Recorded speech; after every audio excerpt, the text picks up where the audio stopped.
আসসালামু আলাইকুম। আমি নাসিমা আক্তার চৌধুরী, সহকারী শিক্ষক, কুমিল্লা মডার্ন হাই স্কুল, বিষয় আইসিটি। সুপ্রিয় শিক্ষার্থীরা, আশা করি তোমরা ভালো আছো, সুস্থ আছো। আমাদের শ্রদ্ধেয় প্রধান শিক্ষক AKM আক্তার হোসেন স্যারের দিক নির্দেশনায় আমরা অনলাইনে ক্লাসের ব্যবস্থা করেছি। আজ আমি তোমাদের নবম ও দশম শ্রেণী বিষয় তথ্য ও যোগাযোগ প্রযুক্তি চতুর্থ অধ্যায় আমার লেখালেখি ও হিসাব নিয়ে স্লাইডের মাধ্যমে তোমাদের সাথে আলোচনা করব।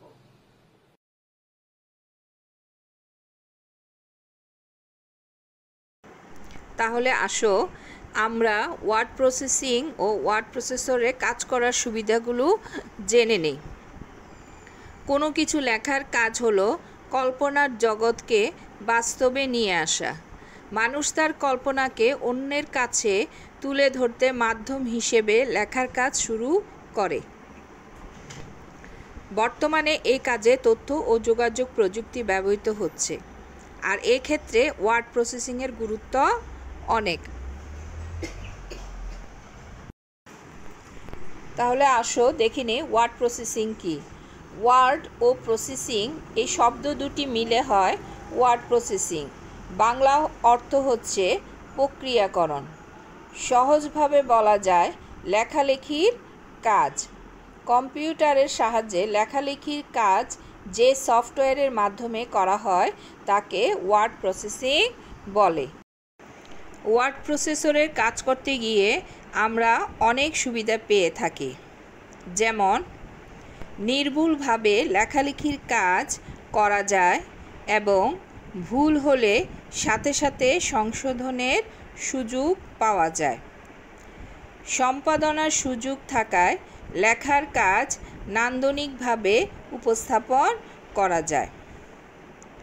ছবি, গ্রাফ, টেবিল, চার্ট ইত্যাদি সংযোজন করে ডকুমেন্টকে আরও আকর্ষণীয় করা যায়।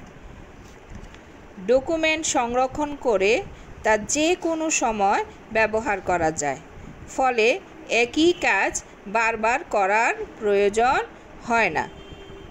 প্রয়োজন বোধে দরকারি তথ্য এক ডকুমেন্ট হতে অন্য ডকুমেন্টে কপি করা যায়।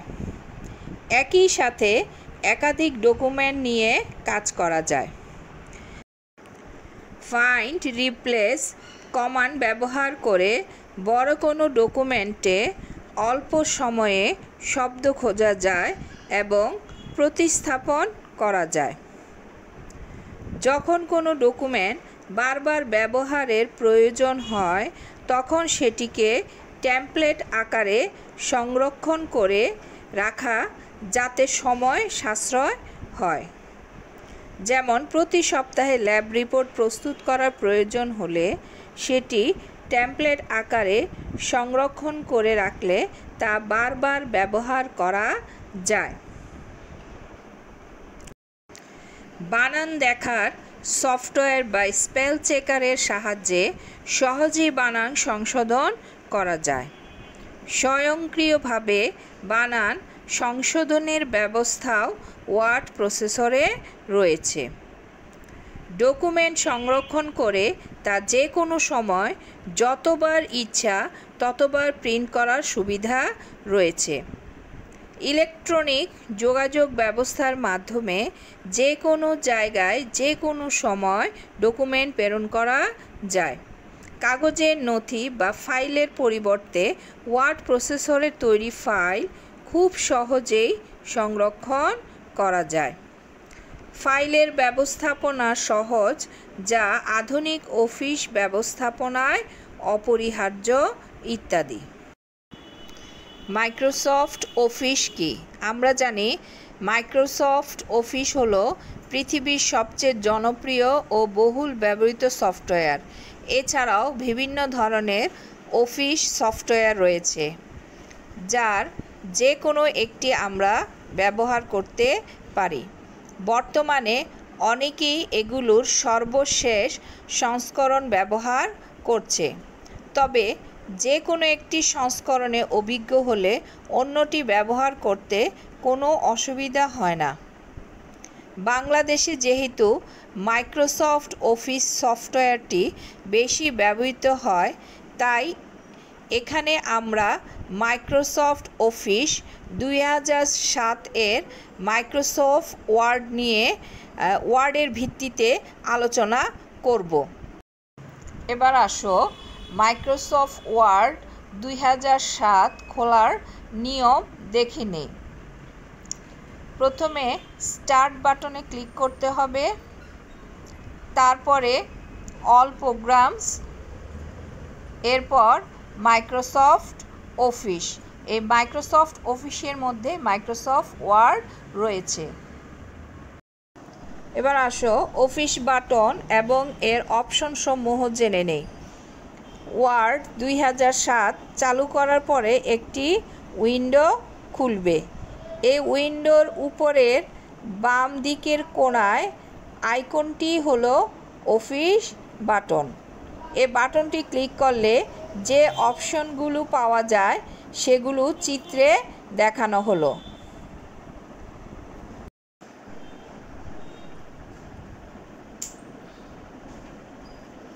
এবার আসো অফিস বাটন পরিচিতিগুলো জেনে নেই। অফিস বাটনে ক্লিক করলে যে অপশনগুলো পাওয়া যায় সেগুলোর ব্যবহার চিত্রে দেখানো হলো। 1 নাম্বার, নিউ, নতুন কোনো ফাইল নিতে এটি ব্যবহৃত হয়। 2, ওপেন, পূর্বে সংরক্ষিত ফাইল খুলতে এটি ব্যবহৃত হয়। 3, সেভ, চলমান ফাইলকে সংরক্ষণ করতে এটি ব্যবহৃত হয়। এরপরে আছে সেভ অ্যাজ, সংরক্ষিত ফাইলকে ভিন্ন নামে সংরক্ষণ করতে এটি ব্যবহৃত হয়। 5, প্রিন্ট, চলমান ফাইলকে প্রিন্ট করতে এটি ব্যবহৃত হয়।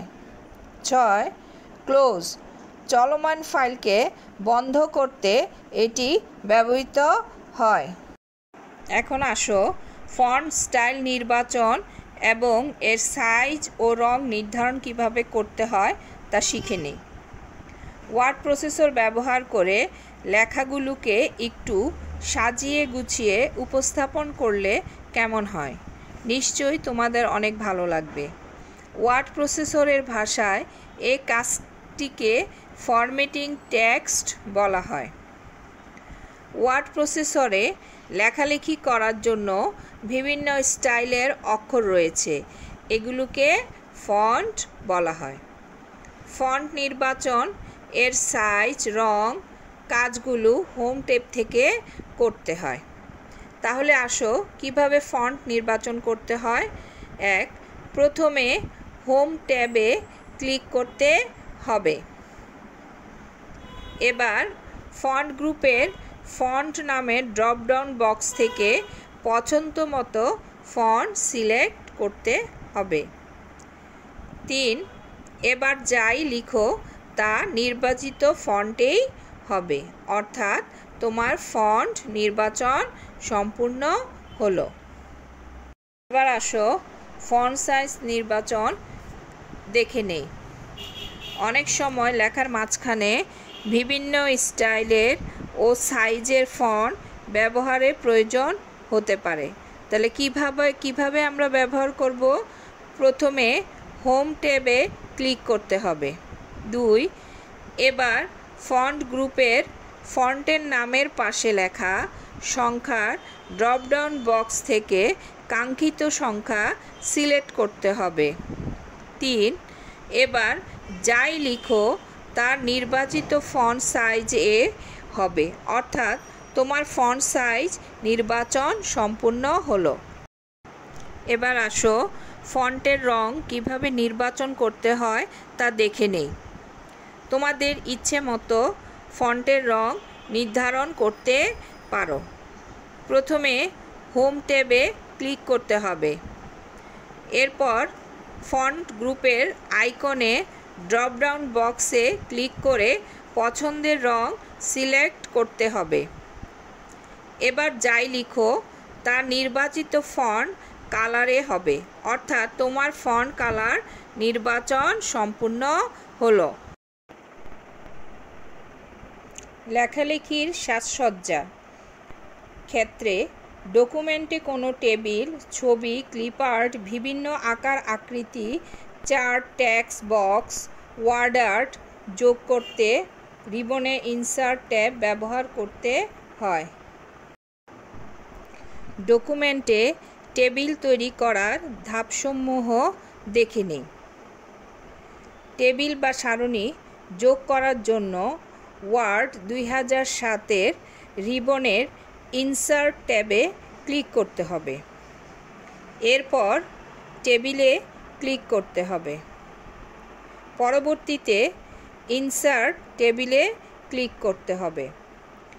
ইনসার্ট টেবিলে ক্লিক করার পর একটা ডায়লগ বক্স আসবে। এই ডায়লগ বক্সের থেকে রো এবং কলাম তোমার ইচ্ছে মতো নিতে হবে। যদি মনে করো তোমার 3টি কলামের দরকার তাহলে 3টি কলাম নিবে, এবং যদি মনে করো তোমার 4টি রো এর দরকার তাহলে 4টি রো নিবে। তোমার একটা রুটিন তৈরি করতে বা টেবিল তৈরি করতে যতগুলো কলাম বা টেবিলের প্রয়োজন হয় তুমি তোমার ইচ্ছে মতো নিতে পারবে। তারপর ওকে বাটনে ক্লিক করবে। এরপর তোমার একটি টেবিল তৈরি হয়ে যাবে। এখানে ক্লাস রুটিন টেবিলটি দেখো। টেবিলটিতে কয়টি কলাম, রোর প্রয়োজন হয়েছে দেখো। এখানে কলামের প্রয়োজন হয়েছে 8টি এবং রোয়ের প্রয়োজন হয়েছে 7টি। রো আর কলামের সমন্বয়ে গঠিত হয়েছে সেল। আর এখানে ব্রেকের জায়গায় যে খালি সম্পূর্ণ সেটা মার্সেলের মাধ্যমে করা হয়েছে। ডকুমেন্টে ছবি যোগ করার পদ্ধতি জেনে নেই। ডকুমেন্টে ছবি যোগ করে ডকুমেন্টকে অনেক সুন্দরভাবে উপস্থাপন করা যায়। যেমন তোমাদের পাঠ্য বইয়ে লেখার পাশাপাশি অনেক ছবি দেখতে পাচ্ছ। এগুলো যোগ করার জন্য তোমাদের ওয়ার্ড 2007-এর রিবনের ইনসার্ট ট্যাবে ক্লিক করতে হবে। তারপরে ইলাস্ট্রেশন গ্রুপে পিকচার আইকনে ক্লিক করতে হবে। এরপর একটি ডায়ালগ বক্স আসবে। সেখানে তোমরা তোমাদের ছবির জায়গা নির্ধারণ করে ছবি নির্দিষ্ট করে দিলে ডকুমেন্টে ছবি যুক্ত হয়ে যাবে। এছাড়া ইলাস্ট্রেশন গ্রুপে clip art, shape, smart art, chart যোগ করার সুবিধা রয়েছে। এই পাঠ থেকে আমরা কি কি বিষয় শিখতে পারলাম দেখো। ওয়ার্ড প্রসেসিং প্রোগ্রামের সাহায্যে কোনটি করা যায়? লেখালেখির কাজ। এরপরে দেখো ওয়ার্ড প্রসেসিং শব্দের অর্থ কী? শব্দ প্রক্রিয়াকরণ। লেখা সম্পাদনের প্রথম কাজ কি? বানান সংশোধন। এরপরে দেখো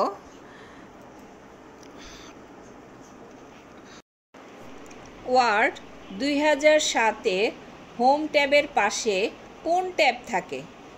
ইনসার্ট ট্যাব।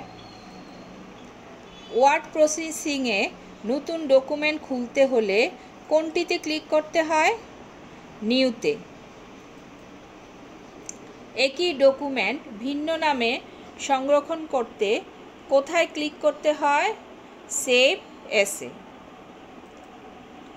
এরপরে দেখো লেখালেখির জন্য ব্যবহৃত হয় কোন সফটওয়্যার? Word processor. 2007 ওয়ার্ডের অফিস বাটনটি কোথায় থাকে? উইন্ডোর উপরের বাম কোণায়। কোনো ডকুমেন্ট সম্পাদনা করে সংরক্ষণের জন্য ব্যবহৃত হয় কোনটি? সেভ। এই পর্যন্ত যে সকল বিষয় নিয়ে স্লাইডের মাধ্যমে তোমাদের সাথে আলোচনা করেছি সে সকল বিষয়গুলো বাসায় ভালোভাবে চর্চা করবে। সবাই ভালো থাকবে, সুস্থ থাকবে। আল্লাহ হাফেজ।